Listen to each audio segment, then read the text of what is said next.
سرائیت کا مطلب پھیل رہی ہے، مطلب یہ جو ہے مطلب یہ جو بھیک منگے آپ لوگوں نے دیکھا ہوگا بازاروں میں بھی کہ کس طرح بھیک منگے جو ہے دن آپ ایک قدم اٹھائیں تو آگے ایک بھیک منگا ہوگا، آگے تھوڑا سا آگے بڑھیں کسی دکان میں آپ شاپنگ نہیں کر سکتے، کہیں کھانا پینا نہیں کر سکتے، آپ کے گرد ایک دم سے جمگٹھا اکٹھا ہو جاتے ہیں، اور اگر آپ کسی کو 10 یا 20 روپے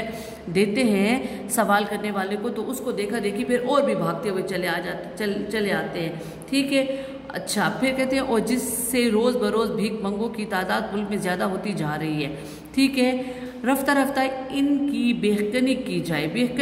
ان کی جڑ ہی کاٹی جائے، شروع سے ہی اس چیز کو ختم کرنا چاہیے۔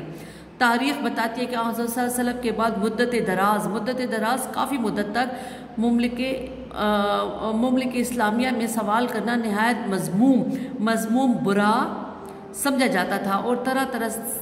طرح سے اس کا انسداد کیا جاتا تھا، یعنی حضور صلی اللہ علیہ وسلم کے زمانے میں کافی مدت تک جب آپ صلی اللہ علیہ وسلم نے تبلیغ کی تو اس چیز کو بھی اٹھایا، اس بات کو بھی اٹھایا، تو کافی مدت تک یہ جو ہے بھیک منگے جو ہے اس میں روک تھام ہو گئی، لوگوں نے بھیک مانگنا چھوڑ دی۔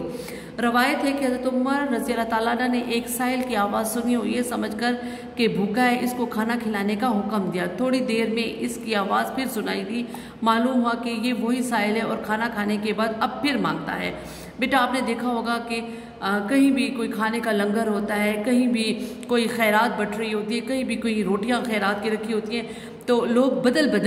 لوگوں کو بدل کے اپنے بچوں کو بدل کے بیچتے ہیں۔ اچھا اب اتنی روٹیاں آپ ہر فرد آج کل کے زمانے میں ایک روٹی کھاتا ہے، اب کسی گھر میں 4 روٹیوں کی ضرورت ہے تو وہ اکٹھی کر کے 12 14 15 اکٹھی کر لیتے ہیں، وہ ان کے گھر میں سوکھ جاتی ہیں، لیکن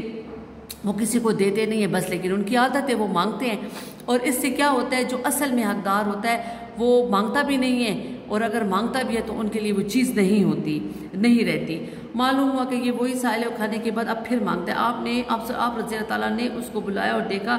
کہ اس کی جھولی روٹیوں سے بھری ہوئی ہے، وہی بات جو میں نے آپ کو ابھی بتائی ہے۔ آپ رضی اللہ تعالیٰ عنہ نے جھولی کا ایک سرا پکڑ کر اس کو اونٹوں کے آگے جھاڑ دیا، یعنی ان کے دامن میں روٹیاں تھی، یعنی جھولی بھری ہوئی تھی اور وہ بھیک منگا تھا، تو آپ نے کیا اب وہ کھا تو نہیں سکتا، اب وہ روٹی وہ کہاں لے کے جائے، تو آپ رضی اللہ تعالیٰ عنہ نے کیا کیا، حضرت عمر رضی اللہ تعالیٰ عنہ نے کہ وہ جو اس کا دامن تھا روٹیوں کا بھرا وہ اونٹ کے آگے ڈال دیا کہ یہ جو ہے یہ اونٹ کھا لے، ٹھیک ہے۔ تو اور پھر یہ کہا انہوں نے، اور آپ نے فرمایا تو ساحل نہیں ہے تاجر ہے۔ آپ دیکھیں نا، یہ تو ایک تجارت کرتی ہوئی نا کہ جی آج میں 100 روٹیاں اکٹھی کروں گا، 50 روٹیاں اکٹھی کروں۔ ہم روٹی کیوں کھاتے ہیں؟ کیونکہ ہمیں بھوک لگتی ہے، اور بھوک کے لیے صرف اتنی روٹی کھاتے ہیں جتنی کہ ہماری بھوک ہوتی ہے۔ اب اپنی بھوک سے زیادہ کسی چیز کو اکٹھا کرنا تو اور اچھا پھر یہ بات بھی ہے، اور بھیک منگوں کے پاس اپنی ضرورت کی ساری چیزیں ہوتی ہیں، میں نے خود سرچ کیا ہے، ان کے پاس ضرورت کی ساری چیزیں ہوتی ہیں، لیکن پھر بھی وہ مانگتے ہیں، پیسے کے لیے سوال کرتے ہیں۔ علامہ مقرری تاریخ اندلس میں لکھتے ہیں کہ اندلس میں جس ساحل کو تندرست یعنی صحت مند اور کام کے لائق دیکھتے ہیں اس کو نہایت ذلیل کرتے ہیں اور سخت سست کہتے ہیں۔ سمجھ آئیے نا، اندلس تاریخ کی ایک بک ہے جو علامہ مقرری نے لکھی تھی، اور اس میں کیا لکھا ہوا ہے کہ اس اندلس کے شہر میں جب کسی کو ہٹے کٹے کو دیکھتے ہیں، موٹے تازی شخص کو دیکھتے ہیں، جوان کو دیکھتے ہیں، اور وہ کام کاج کرنے کے قابل ہے لیکن پھر بھی وہ بھیک مانگتا ہے، تو اس کو نہایت ذلیل کرتے اور یہ اس کو بار بار کرتے کہ تم تو ہو ہی لیزی، تم تو ہو ہی سست۔ اسی کا نتیجہ ہے کہ یہاں اپاہج اور معذور آدمی کے سوا کوئی سائل نظر نہیں آتا۔ اب دیکھیں یہ کتنا بڑا قدم ہے۔ کیا ہے، اندلس میں جب یہ اس چیز کی روک تھام ہوئی تو کیا ہوا، اپائج جو پاؤں سے اپائج جو چل پھر نہیں سکتا، ٹھیک ہے۔ میں نے تو بیٹا اکثر لوگوں کو دیکھا ہے کہ وہ پاؤں سے بھی اپائج ہوتے ہیں، لیکن ایک چھوٹی سی یہ جو باعث شیلف بنے ہوتے ہیں دکانوں کے آگے جب ان کی دکانیں بند ہوتی ہیں تو اس میں انہوں نے تسبیحیں لگائی ہوتی ہیں، جائے نمازیں لگائی ہوتی ہیں، اپنی مزدوری کے لیے کچھ نہ کچھ وہ کام کر رہے ہوتے ہیں، ٹھیک ہے۔ اور معذور آدمی، معذور کہتے ہیں بیٹا جو ہاتھوں سے معذور ہو، آنکھوں سے معذور ہو، ٹھیک ہے۔ اور اس طرح کے لوگ صرف نظر آتے تھے ہمارے ارد گرد۔ دیکھیں آپ لوگ ابھی دیکھیں کتنا موٹا تازہ شخص ہوگا، کتنی صحیح طریقے کی عورت ہوگی، صحیح لباس پہنا ہوگا، لیکن بس وہ پھیلائے گی ہاتھ، ٹھیک ہے نا. اور بیٹا آپ لوگوں کے گھر میں خالائیں آتی ہوں گی, یہ جو ماسیاں وغیرہ کام کرتی ہیں, آپ نے دیکھا ہوگا سارا دن جھاڑو پوچھا کرتی ہیں, برتن دھوتی ہیں اور اپنے بچوں کے لیے رزق کماتی ہیں. اور دوسری طرف اس عورت کو دیکھے جو برقع پہنا ہوا ہے اور راستے میں کھڑی ہے اور اللہ کے نام پہ دو, اللہ کے نام پہ دو, تو یہ کتنی ایک ضلالت کی بات ہے. مگر افسوس اور نہایت افسوس کہ اس زمانے میں ہمارے ملک میں جس قدر مسلمان بھیک مانگتے نظر آتے ہیں, اس قدر اور کسی قوم کے افراد نظر نہیں آتے. ٹھیک ہے بیٹا, اب پیج نمبر پہ آ جائیں آپ 17 پر. بس سب سے پہلے مسلمانوں کا فرض ہے کہ اپنے اپنے حدود اور اختیارات میں جہاں تک ان کی دسترس یعنی دسترس جہاں تک ان کا اختیار ہے, جیسے کہ اب ہمارا علاقہ ہے, ارد گرد کا علاقہ, یہی ہماری حدود ہے اور اختیارات ہمیں جتنے پیرنٹس کی طرف سے اختیار ہوتا ہے, جتنا کسی سے بات کرنے کا اختیار ہوتا ہے اور ہمارے دسترس مطلب یہ کام ہم کر سکتے ہیں, ہو اس نالائکی اور بری رسم کا استعداد کریں. یہ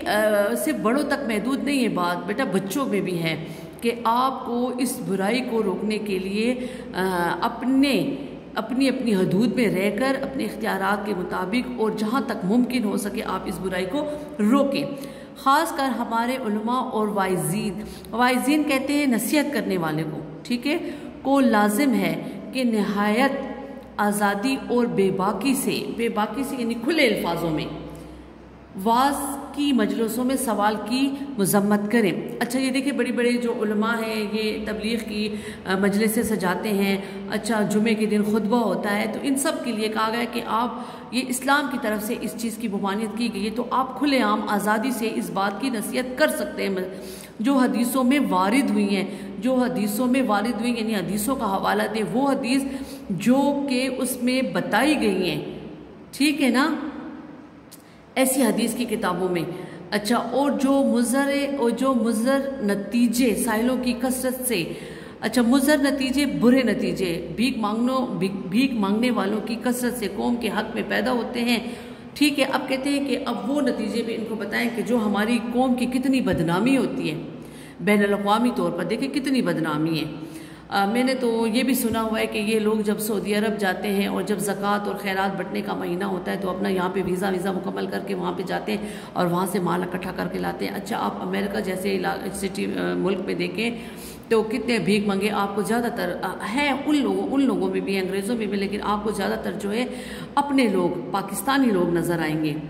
اور اسراف کا مطلب ہے اپنی ضرورت سے زیادہ خرچ کرنا اور فضول خرچی کی برائی جو قرآن مجید میں جا بجا بیان ہوئی ہے, ٹھیک ہے نا. اچھا یہ بتائیں کہ قرآن میں حدیث کا ترجمہ کر کے لوگوں کو بتائیں کہ اپنی ضرورت سے زیادہ مال خرچ کرنا, فضول خرچی کرنا, اس کی ممانعت کی گئی ہے, سوال کرنے کی ممانعت کی گئی ہے. عام مسلمانوں کے ذہن نشین کریں, ان کے دلوں میں بٹھا دیا جائے کہ ہٹے کٹے بھیک مانگنے والوں کو کچھ دینا بجائے نیکی اور بھلائی کے الٹا گناہ کا مرتکب ہوتا ہے. کہتے ہیں کہ آپ جب دیکھتے ہیں ایک ہٹا کٹا بندہ ہے اور آپ اس کو نصیحت کرنے کی بجائے آپ اس کو جلدی سے پرس سے پیسے نکال کے دے دیتی ہیں, تو یہ آپ کی نیکی نہیں ہے اور نہ یہ بھلائی کے زمرے میں آتا ہے, بلکہ یہ آپ ایک گناہ جو ہے اس کو بڑھاوا دے رہی ہے. ٹھیک ہے نا, آپ نے 10 روپے دیے, آگے اور بھی 10 دیں گے, آگے اور 10 دیں گے, تو یہ ایک گناہ جو ہے وہ پھیلتا جا رہا ہے. کیونکہ جس قدر ایسے لوگوں کو دیا جاتا ہے اس قدر مستحق یعنی بیواؤں, یتیموں اور ہمسایوں کی حق تلفی کہتے ہیں حق مارنا ہوتی ہے. اسی قدر بھیک مانگنے کا ناپسندیدہ طریقہ زیادہ رواج پاتا ہے, ٹھیک ہے, اور اسی قدر قوم کے کام کے آدمیوں کی کمی ہوتی ہے. اب جب کثیر تعداد جو ہے وہ بھیک مانگے گی کثیر تعداد میں, تو آپ مجھے خود بتائیں کہ پھر یہ جو محنت کرنے والے لوگ ہیں یہ کہاں چلے جائیں گے؟ وہ بھی دیکھا دیکھی یہ کام کریں گے کہ جی نہ ہمارا ہاتھ تھکتا ہے, نہ پاؤں تھکتا ہے, نہ دل تھکتا ہے, نہ ہمیں سارا دن میں اپنا پسینہ بہانا پڑتا ہے, اور کیا ہوتا ہے کہ ہمیں آرام سے رات کو 1000-2000 روپے مل جاتے ہیں. تو کیا کرتے ہیں, کہتے ہیں خربوزے کو دیکھ کے رنگ پکڑتا ہے نا, تو یہ کیا کرتا ہے وہ دوسرا بندہ جو محنت کرنے والا بندہ ہے وہ بھی اس چیز پہ لگ جاتا ہے, اور کسی کو کیا پتہ چلتا ہے اپنے ایسے حلیے بنائے ہوئے. میں نے بیٹا دیکھا تھا, میں بازار گئی تھی تو میں نے دیکھا تھا کہ کچھ مرد ایسے ہیں جنہوں نے عورتوں کے گیٹ اپ بنائے ہوئے اور آپ کو عجیب و غریب طریقے سے سوال کرتے ہیں, جس کو دیکھ کے بندے کو خوش شرم آتی ہے کہ یہ ہمارا کیسا معاشرہ اور معاشرے میں کیسے لوگ بڑھ رہے ہیں. ٹھیک ہے, تو آپ نے اس کی روک تھام میں بھرپور جو ہے وہ مدد کرنی ہے، ٹھیک ہے۔ اچھا بیٹا، یہ ہمارا آج کا سبق ختم ہو گیا اور مجھے امید ہے کہ آپ کو سمجھ آ گئی ہوگی۔ یہ دیکھیں، یہ جو میں نے آپ کو کام کروایا اس کے سارے مشکل الفاظ جو ہیں وہ میں نے یہاں پہ لکھ دیے ہیں، ٹھیک ہے، اپنے پاس نوٹ کر لیں۔